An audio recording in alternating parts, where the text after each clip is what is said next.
नमस्कार दोस्तों, कैसे हैं आप लोग और कैसे चल रही है आपकी तैयारी। अगर आपने रेलवे का फॉर्म भरा है तो ये वीडियो आपके लिए काफ़ी इंपॉर्टेंट होने वाली है, क्योंकि आप सभी को पता ही है कि रेलवे का जो एग्जाम्स है उसमें सबसे ज़्यादा किसी सब्जेक्ट से सवाल पूछा जाएगा तो वो साइंस ही है। अगर आपका साइंस क्लियर है तो एक सीट क्लियर है। तो इस वीडियो को पूरा जरूर देखिएगा। जो टॉप मोस्ट 20 क्वेश्चन है साइंस से जो रिपीटेड होते हैं, लगता तो आसान है लेकिन सवाल यही फंसा देता है एग्जाम्स में। तो इस वीडियो को पूरा देखिएगा और कोशिश कीजिएगा कि चैनल को सब्सक्राइब करके रखने के लिए, और आने वाला जो वीडियो है वो आपको भी मिलता रहेगा। तो ये शुरू करते हैं। एएलपी और टेक्नीशियन के लिए या फिर जो आरपीएफ है, तमाम पोस्टों के लिए ये जो स्पेशल होने वाला है, ग्रुप डी के लिए भी। यहाँ देखिए, सबसे पहला जो सवाल है कि न्यूटन का पहला नियम किससे संबंधित है। न्यूटन का जो पहला नियम है वो किससे संबंधित है।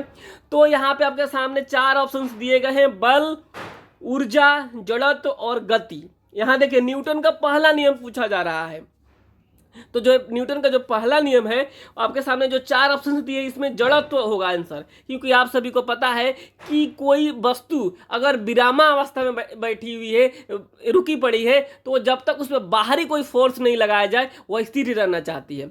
जैसे आप देखें, कोई ट्रेन में बैठा है या फिर कोई गाड़ी में बैठा है, जैसे ही गाड़ी मूव करती है एकदम से झटका लग जाता है। ये सारा का सारा किससे होता है? न्यूटन का जो पहला नियम है, यानी जड़त्व का जो नियम है, उससे संबंधित है। अगला सवाल है हमारा, पौधों में जो है भोजन का निर्माण किस प्रक्रिया द्वारा होता है। आपके सामने चार ऑप्शंस दिए गए हैं: प्रकाश संश्लेषण, श्वसन, पाचन और अवशोषण। इसका सही उत्तर आपको बताना है। इसका सही उत्तर होगा प्रकाश संश्लेषण।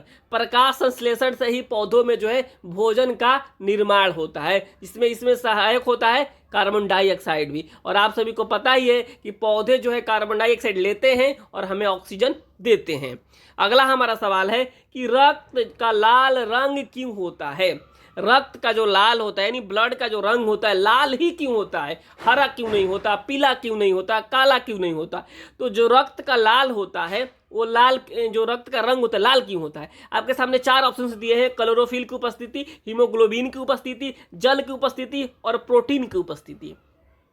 देखिए, जो क्लोरोफिल होता है, क्लोरोफिल के, अगर क्लोरोफिल इसके लिए, ये जो है क्लोरोफिल हरा, यानी अगर किसी भी चीज़ में क्लोरोफिल है तो हरा होता है। जैसे जो पौधे होते हैं, उनके जो पत्ते होते हैं वो हरे क्यों होते हैं? उसमें क्लोरोफिल होता है। लेकिन यहाँ पे पूछा है कि रक्त के बारे में पूछा है, तो आपके सामने जो चार ऑप्शन दिए उसमें दूसरा है हीमोग्लोबिन, यानी सही उत्तर होगा हीमोग्लोबिन की उपस्थिति के कारण ही जो है रक्त लाल होता है। आपको इस सवाल से दो मिला। अगर हरा पूछेगा तो आपको क्लोरोफिल पे टिक करना है, अगर लाल पूछेगा तो हीमोग्लोबिन पे टिक करना है। ये देखिए, हो गया। अब हम अगले सवाल की तरफ बढ़ते हैं। इसका सही उत्तर हो गया हीमोग्लोबिन। अगला हमारा जो सवाल है कि शरीर में पाचन क्रिया कहाँ से प्रारंभ होती है। जो पाचन की क्रिया होती है वो कहाँ से प्रारंभ हो जाती है? तो आपके सामने चार ऑप्शन दिया गया: आमाशय, मुंह, आंत और यकृत। तो जो इसका सही उत्तर होता है, पाचन की जो क्रिया होती है वो मुंह से ही शुरू हो जाती है। क्योंकि मुंह में जो आपको पता है जो एंजाइम होते हैं, जो लार होता है, यही भोजन के पाचन करने में मदद करता है। तो यहाँ से शुरुआत हो जाता है। जैसे हम कोई खाना खाते हैं, उसके साथ लार जाता है, तो इसके साथ ही शुरुआत हो जाती है। कई लोग गलत कर देते हैं इसमें। अगला जो सवाल होने वाला है, काफ़ी इंपॉर्टेंट सारे सवाल हैं जो बार बार रेलवे में रिपीट किए जाते हैं। निम्न में से कौन सी जो है गैस है जो ओजोन परत को जो है नुकसान पहुंचाती है? जो कौन सी जो गैस है जो ओजोन परत को नुकसान पहुंचाती है? तो इसके सामने कुछ चार ऑप्शन दिए गए हैं: ऑक्सीजन, नाइट्रोजन, क्लोरोफिल, कार्बन और हाइड्रोजन। यहाँ पे देखेंगे, सबसे जो है अधिक नुकसान पहुंचाने वाली कोई गैस है तो है क्लोरोफ्लोरोकार्बन, सीएफसी के द्वारा ही जो है ओजोन परत को नुकसान पहुंच रहा है दिन पर दिन। और ये जो क्या होता है, वो पतला हो जा रहा है। जो लेयर बना हुआ है पूरा, वो लेयर पतला होते जा रहा है सीएफसी के चलते। अगला हमारा सवाल है, मानव शरीर का सामान्य तापमान क्या होता है। आपके सामने चार ऑप्शंस दिए गए हैं। कई बार ये फ़ारेनहाइट में भी दिया रहता है, इसलिए आप लोग इस चीज़ को देखा कीजिए। जो सेल्सियस रहे तो 36 मारना है। 36 और 37, 38 और 39 दिया है। तो जब सेल्सियस का बात की जाए तो आपके सामने 37 डिग्री सेल्सियस होता है। किसका? जो मानव शरीर का तापमान होता है। वही हम बात करें फ़ारेनहाइट में तो 98.6 हो जाता है। और आपके सामने ऑप्शंस में दिया रहा है 96.8 98.6, तो आपको इसको क्लिक करना है। अगर ये नहीं रहे तो इसको करना है 37 डिग्री सेल्सियस। ये हो गया मानव शरीर का तापमान। देखने में सारे सवाल आसान लग रहे होंगे, लेकिन फंस जाएगा इसी में। विद्युत प्रतिरोध की इकाई क्या होती है? जो विद्युत प्रतिरोध होता है इसका जो इकाई की हम बात करें, आपके सामने 4 ऑप्शंस दिए गए हैं, वोल्ट, ओम, एम्पियर और जूल।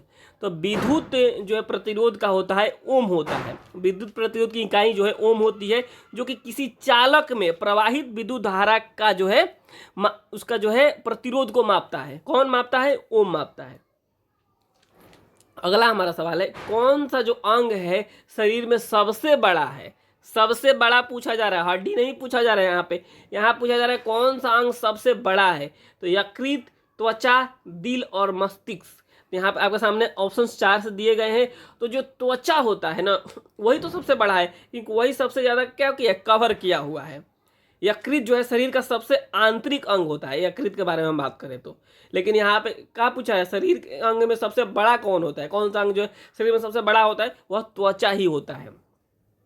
मस्तिष्क के बारे में हम बात कर ले तो मस्तिष्क जो होता है मानव तंत्रिका तंत्र का केंद्रीय अंग इसे कहा, केंद्रीय अंग जो होता है इसका, अगर वयस्क पुरुष की बात करें यानी जो है पुरुषों की बात करें तो इसका वजन होता है 1336 ग्राम, यानी 1 किलो 336 ग्राम। वहीं हम बात करेंगे महिलाओं में, तो महिलाओं में जो है 1198, यानी थोड़ा पुरुषों से दिमाग कम होता है, 1198 ग्राम होता है। वैसे दिमाग कम नहीं होता, आप लोग ऐसा मत सोचिए कि वैसे दिमाग कम होता है, वैसे दिमाग तो बहुत होता है, लेकिन वजन की बात करें तो थोड़ा वजन में कम होता है। आगे बढ़ते हैं। अगला जो हमारा सवाल है कि पृथ्वी की सतह पर कितना प्रतिशत भाग जल से ढका हुआ है? पृथ्वी की जो सतह है कितना प्रतिशत भाग जल से ढका हुआ है? तो आपके सामने 4 ऑप्शंस दिए गए जाएंगे। एग्जाम्स में इस तरीके के ऑप्शंस होते हैं, आपको क्लिक करना होता है। 50%, 60 और 70 और 80, 4 ऑप्शंस दिए गए होते हैं। जो पृथ्वी का जो सतह है लगभग 70% भाग जो है जल से ढका हुआ है। तब भी आप देखेंगे कई ऐसे देश हैं जो साउथ अफ्रीका में कई ऐसे आपको देश मिल जाएंगे जो जहाँ की जल की इतना कमी है। आप जो है इंडिया की बात कर ले, यहाँ पे जल का कितना अभाव है, पीने योग्य पानी है उसकी बहुत ही कमी है। अगला सवाल हम देखेंगे कि जो सूर्य का मुख्य घटक कौन सा है? सूर्य का सबसे ज्यादा एनर्जी कहाँ से मिलता है? तो आपके सामने 4 ऑप्शंस दिए गए हैं, ऑक्सीजन, हाइड्रोजन, नाइट्रोजन और कार्बन। तो जो इसका सही उत्तर होगा हाइड्रोजन।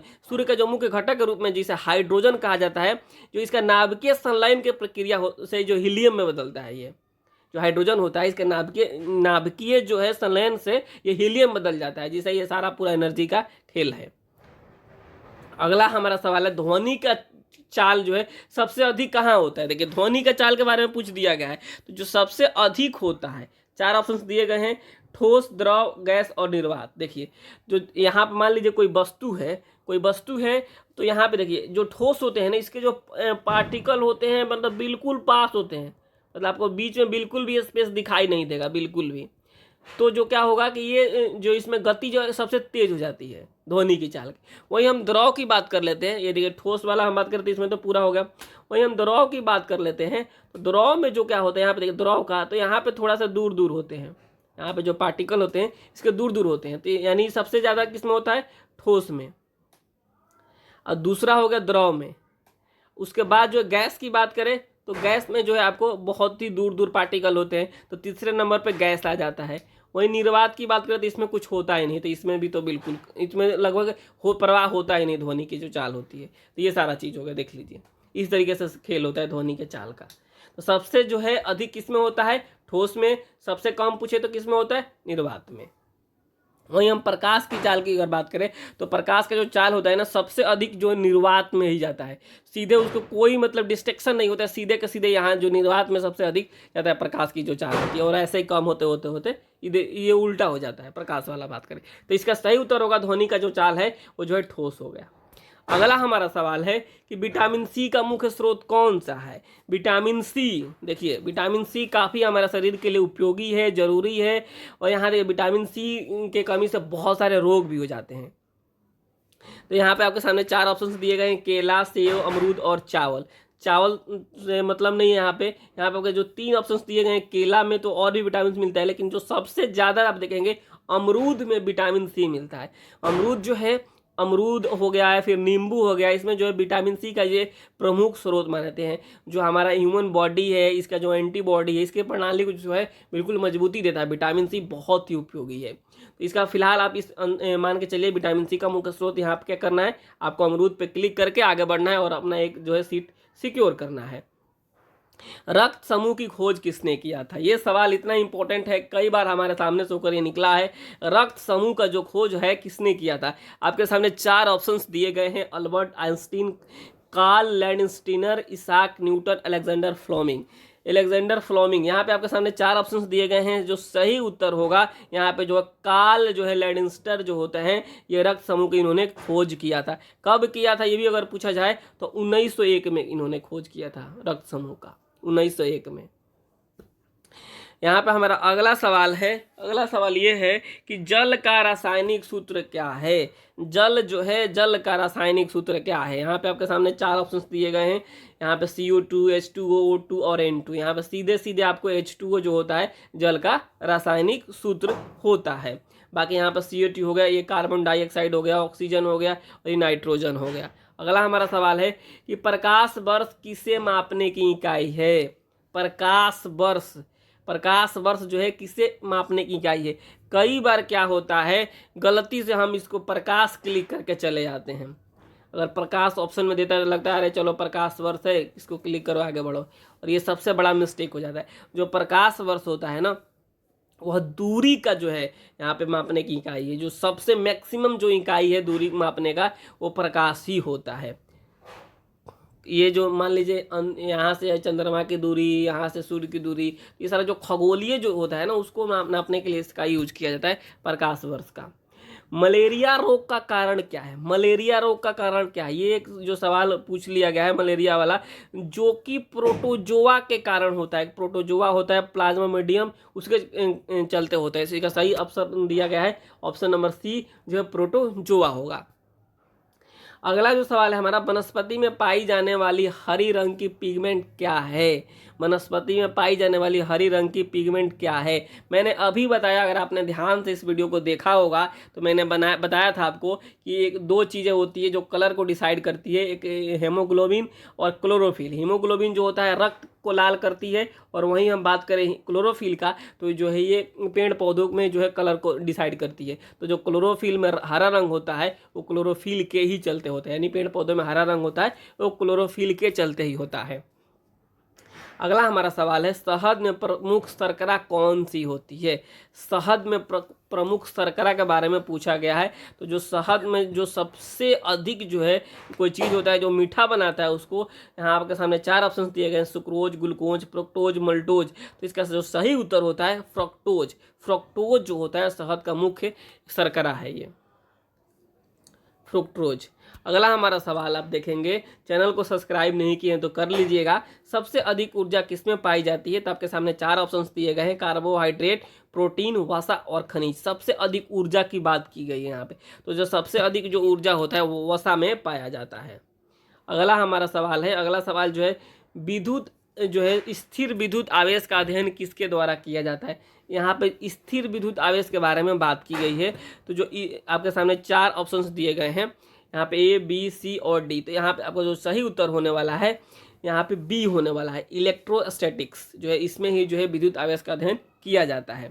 तो ये सवाल बहुत ही पूछा जाता है, किस चीज़ को अध्ययन किया जाता है तो क्या कहा जाता है। तो ये इंग्लिश हो या फिर साइंस हो, तमाम जो है इस तरीके के सवाल पूछे जाते हैं हर सब्जेक्ट्स में। तो फिलहाल इस वीडियो में इतना ही। आप हमारे चैनल को सब्सक्राइब कर लीजिएगा और आने वाले तमाम वीडियोज़ आपको मिलेंगे। और अगला भी हमारा जो है जो वीडियोज़ आने वाला है वो भी साइंस के ऊपर ही होगा, जो रेलवे के लिए काफ़ी इंपॉर्टेंट होने वाला है। नमस्कार, धन्यवाद। आप अपनी तैयारी करते रहें और एक सीट कन्फर्म करें।